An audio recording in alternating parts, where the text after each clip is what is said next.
This week in Retrospect. Back in 96, the taxman cometh to the border city.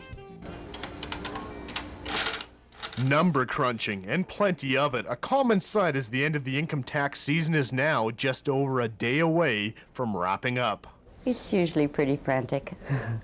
We're always inundated with people who haven't bothered to do anything about their tax return just yet.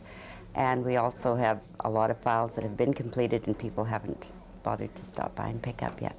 So far, Wildman and staff have completed over 3,000 returns, or about 50 a day. She says ideally people should file their returns as early as possible in case of any difficulties.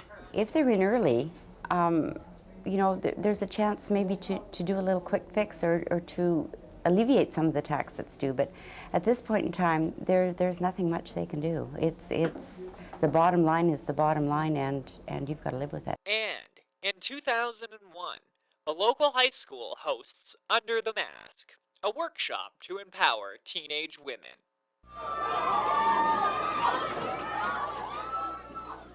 There was something for everybody at the first ever Under the Mask conference. From energizing activities to inspiring guest speakers, students attending learned a valuable lesson. We really wanted to instill in the girls a sense of empowerment, and we wanted to make them believe within themselves and not rely so much on their outer beauty.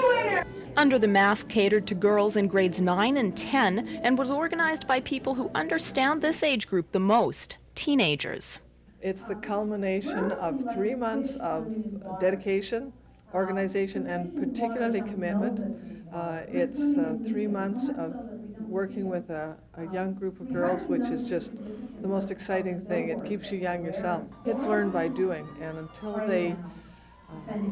until they've had that chance to practice it in a friendly, controlled, assisted environment, they don't really learn what the detail is. And that's all for this week in Retrospect.